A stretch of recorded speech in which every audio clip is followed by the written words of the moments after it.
Alrighty, folks, you know I'm feeling great on a Saturday morning because I'm now a perfect 3-0, my last three extra daily picks on my premium page.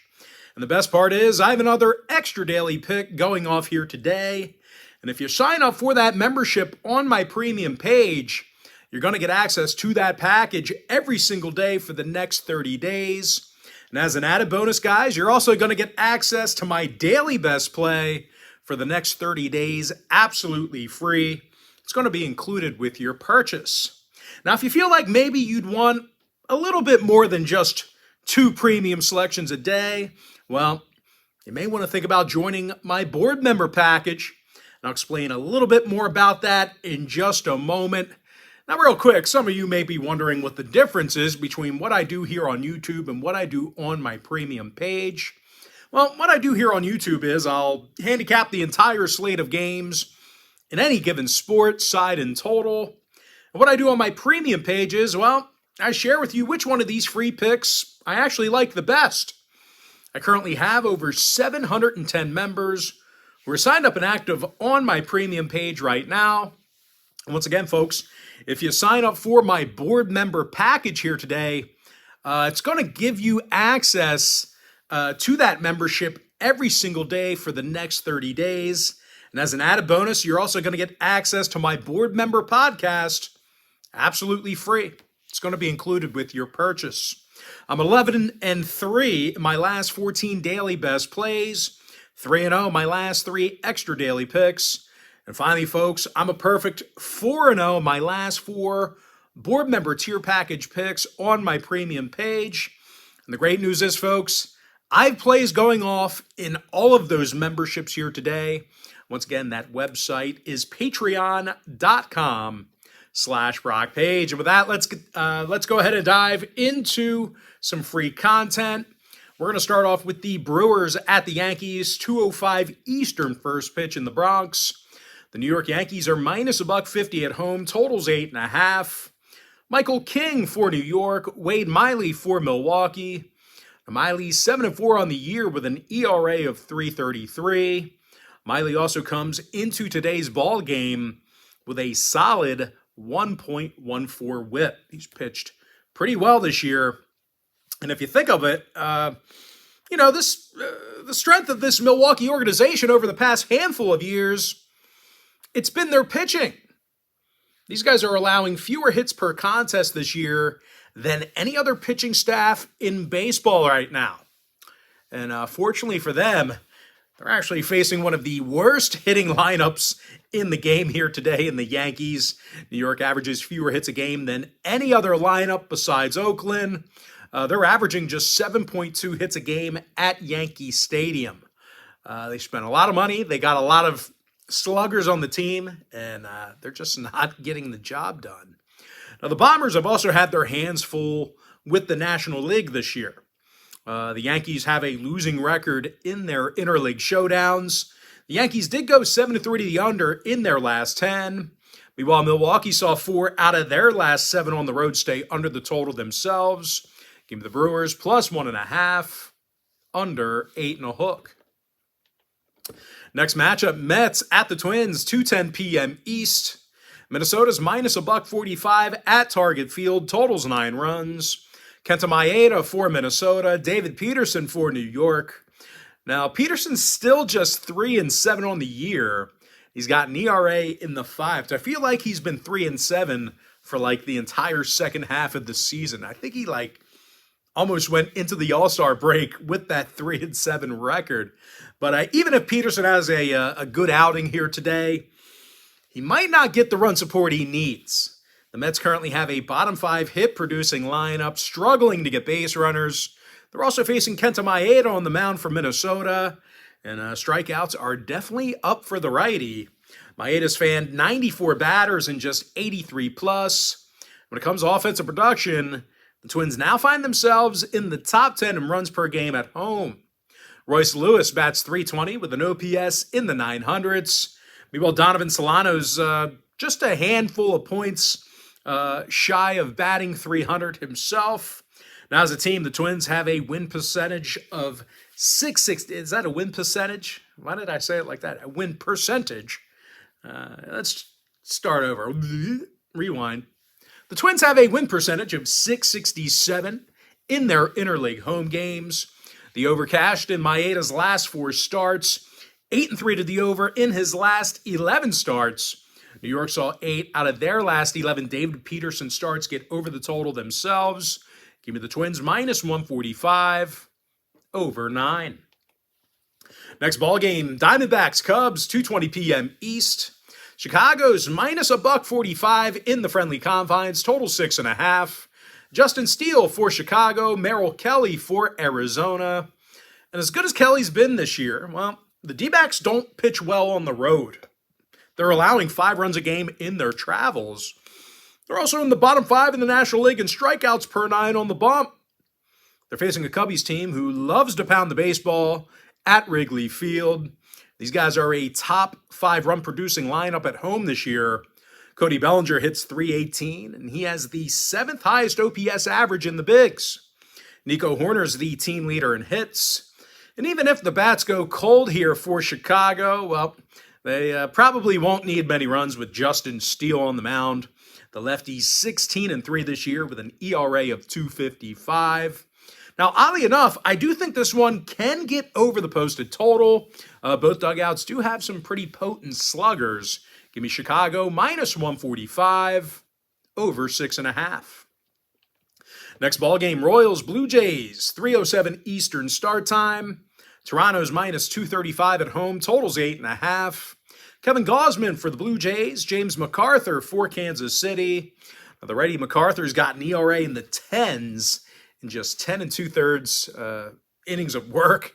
He's also backed by the worst road-hitting lineup in the league. The Royals are dead last in hits per game in their travels. And no real surprise here, KC averages a league low 3.4 runs a game away from home.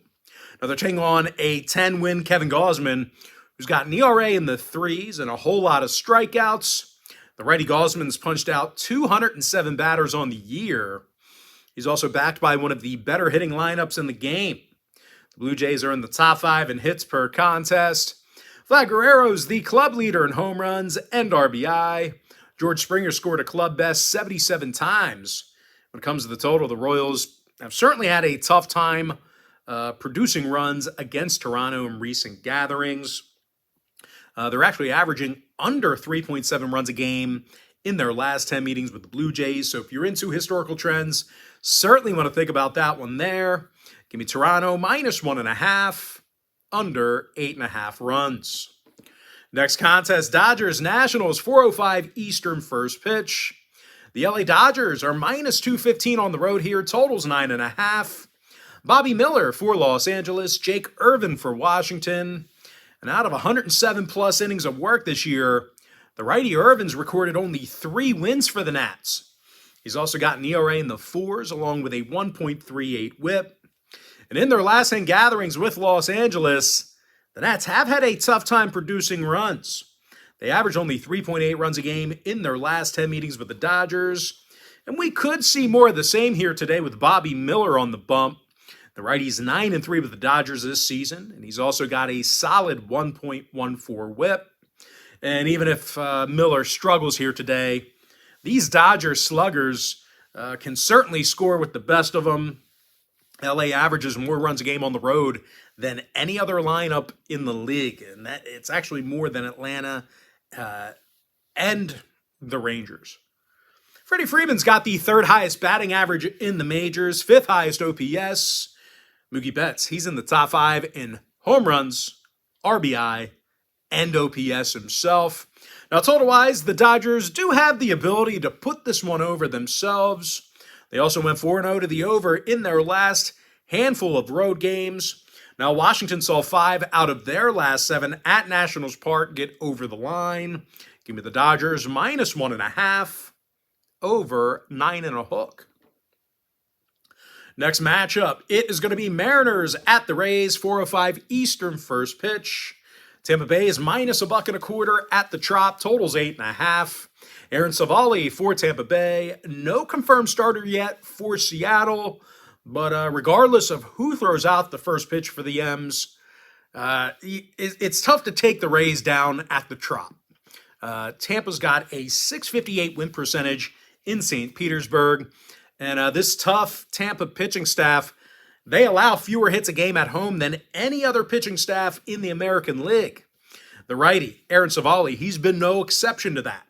Civale's looked real good with his new ball club this year. Aaron's got an ERA in the threes with Tampa, and he averages well over a strikeout an inning. Now, Civale's facing a Mariner club on the other side who strikes out an awful lot at the dish. And as a matter of fact, these guys are fanning 10.4 times a game in their travels. And in their last 10 gatherings with Tampa Bay, the Mariners definitely struggled to produce runs. They averaged only 3.9 runs a game during that time frame. Give me the Rays minus $1.25, under 8.5. All right, next ball game. O's Red Sox, 4:10 Eastern first pitch. Boston's minus $1.50, totals 10 runs. Chris Sale for the Red Sox, Jack Flaherty for Baltimore. And even though Flaherty stunk with Baltimore, well, the O's have been really tough to beat away from home this year. This is a really good road team. And as a matter of fact, Baltimore's got a .735 win percentage against American League opponents on the road. Certainly beaten up on the AL while traveling. And of course, a lot of that is thanks to some really good plate appearances. Baltimore's a top 3 run-producing lineup in the American League on the road. They're actually averaging over 5.3 runs a game in their travels. Adley Rutschman's the team leader in hits. Anthony Santander's got the most RBI. And they're facing Chris Sale, who's allowed his fair share of earned runs. The lefty's got an ERA of .446. And I'll tell you what, that's really kind of been the Achilles heel of the Bo Sox this year. They're pitching. These guys allow over 9.4 hits a game on their own diamond. That's nearly worst in the American League. No real surprise here, folks. 3 out of Boston's last 4 at Fenway did get over the total. They also went 8 into the over in their last 10. Now, 6 out of Baltimore's last 7 on the road got over the total themselves. Give me the Orioles plus 1.5, over 10. Next contest, little NL East action. Marlins at the Phillies, 6:05 Eastern start time. Philadelphia's minus $1.80 at Citizens Bank Park. Totals 9 runs. Aaron Nola for the Titans. Johnny Cueto for Miami. Now, I do think the Phils get all over Cueto here today. The righty's just 1-3 with the Marlins with an ERA of .554. When it comes to run production, well, there's not many worse in the National League right now than Miami. The Marlins are a bottom 5 run-producing team in the National League on the road. They also have to face a big strikeout guy in Aaron Nola for the Phillies. The righty's got 179 strikeouts and a 1.15 whip for the Phils. And of course, these Philly pitchers, they've been very tough to hit against at the bank this year. They allow under 7.6 hits a game on their own diamond. That's actually best in the National League right now. 6 out of Philly's last 10 gatherings with Miami did stay under the total. So once again, if you're into historical trends, plenty of unders to go around. Now, Philadelphia is also 11-5 to the under in their divisional home games. Give me the Phillies minus $1.80, under 9. Next contest, it is going to be White Sox Tigers, 6:10 Eastern first pitch. Detroit's minus $1.90, totals 8.5. Tarek Skubal for Detroit, no confirmed starter yet for Chicago. But regardless of who that is, there's a decent chance that whoever this Chicago pitcher is, they're going to have a good showing here today because the Tigers on the other side, they've continuously performed poorly at the plate. Detroit scores fewer runs a game than any other lineup in the league besides Oakland. And in their last 10 gatherings with Chicago, the Tigers averaged only 3.6 runs a game. Now they're taking on a White Sox team who cashed in on the run line in 4 out of their last 7 on the road. And regardless of who they start on the mound, these Chicago pitchers have really racked up the strikeouts this year. They're in the top 5 in strikeouts per 9 on the mound. Now, total-wise, the Tigers saw their last 4 straight at Comerica Park stay under the total. They're also 8-2 to the under in their last 10 at any location. Give me the White Sox plus 1.5, under 8.5. Next ball game, little NL Central action. Cardinals at the Reds, 6:40 p.m. East. St. Louis is minus $1.30 at the Great American Ballpark. Totals 10.5. Zach Thompson for St. Louis. Carson Spears for Cincinnati. Now, the righty Spears has an ERA close to 7, and that's just in a handful of innings. Now, at the plate, these Cincy hitters have consistently struggled making contact with the baseball. They're in the bottom 3 in the National League in strikeouts per 9 at the plate. Ellie De La Cruz, he has 122 strikeouts in just 81 games. He's got to take on Zach Thompson here today on the mound. And he's got an ERA in the 3s for St. Louis. And he averages over a strikeout an inning. Now, the Redbirds also got the outright W in their last 3 straight Zach Thompson starts as well. St. Louis averaged over 5.9 runs a game during that short time frame. Paul Goldschmidt leads the roster in hits. Nolan Arenado's got the most RBI. The Cards' last 4 straight on the road did get over the total. They're also 8-2 to the over in their last 10 at any location. Give them the Cardinals minus $1.30, over 10.5. Next contest, A's Rangers, 7:05 Eastern first pitch. Texas is minus 355, totals 9 runs. Nathan Eovaldi for the Rangers, Kyle Muller for Oakland. Now, the lefty Muller's just 1-5 with an ERA of 7.62. And even if he does throw well here today, the A's just can't score. They're dead last in run production and hits. They're taking on starting pitcher Nathan Eovaldi, who's thrown quite well this season. The righty's 11-4 with an ERA in the 2s. He's also got a stingy 1.05 whip.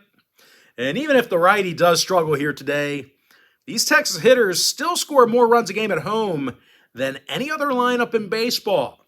Corey Seager's got the highest batting average in the American League, OPS in the thousands. Meanwhile, Marcus Semien is the club leader in runs scored and hits.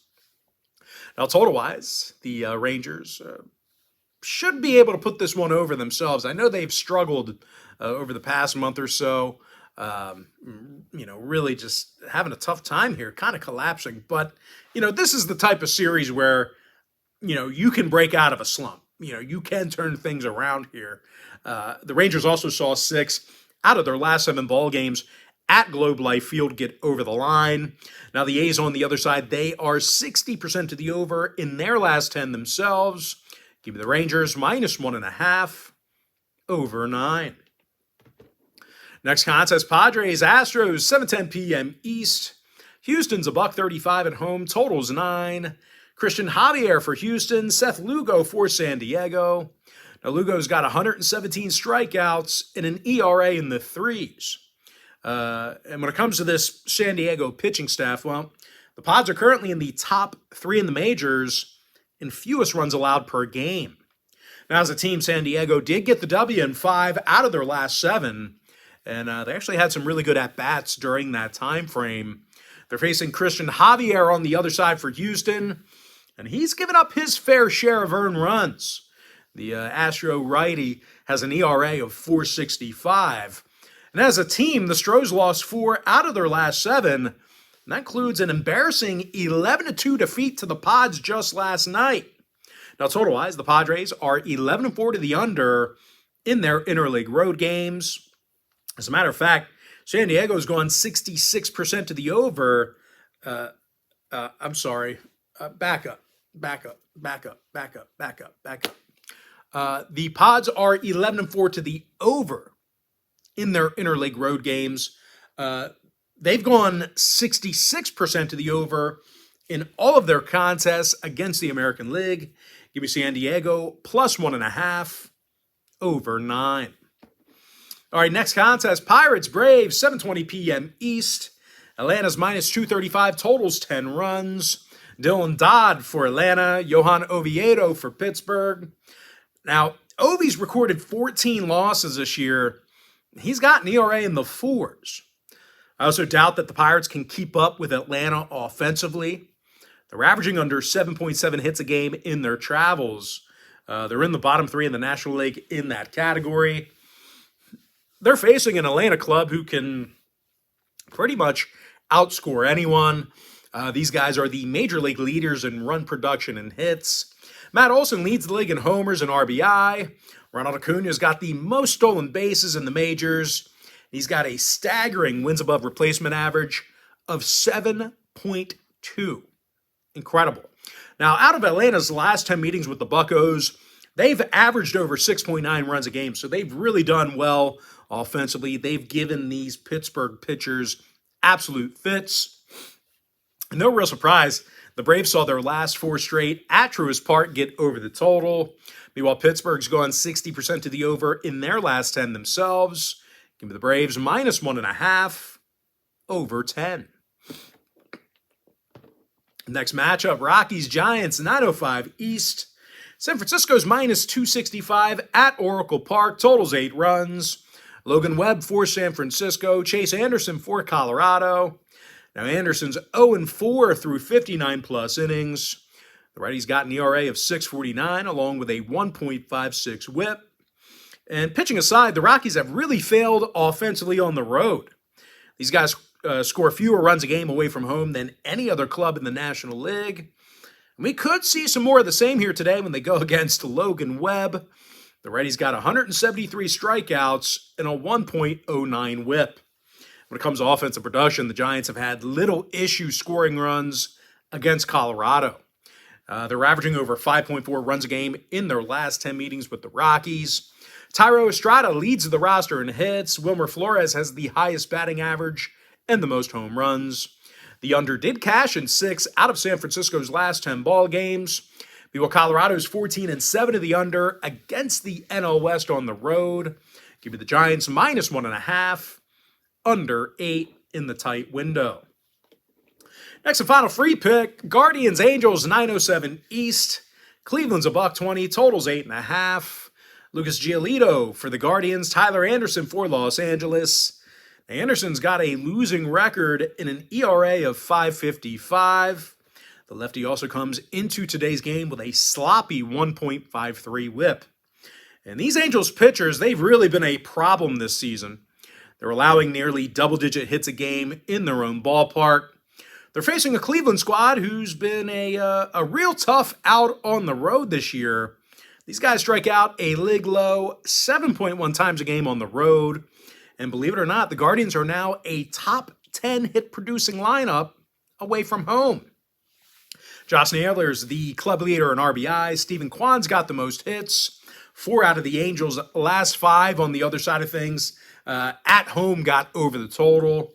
The Angels are also 8-2 to the over in their last 10 at any location. Give me the Guardians minus $1.20 over 8.5. And with that, folks, now it is time for our quick pick recap. Give me the Brewers plus 1.5, under 8.5 runs. Twins minus 145 over 9. Cubs minus 145 over 6.5. I'm 3-0 my last 3 extra daily picks on my premium page. And the good news is I have another extra daily pick going off each and every single day on that page. The link for that pick is in my bio. Toronto Blue Jays minus 1.5, under 8.5 runs. LA Dodgers minus 1.5, over 9.5. Tampa Bay Rays minus $1.25, under 8.5. Baltimore Orioles plus 1.5, over 10. Phillies minus $1.80, under 9. White Sox plus 1.5, under 8.5 runs. Cardinals minus $1.30, over 10.5. Rangers minus 1.5, over 9. Padres plus 1.5, over 9 runs. Atlanta Braves minus 1.5, over 10. Giants minus 1.5, under 8. With my next and final free pick, give me the Guardians minus $1.20, over 8.5.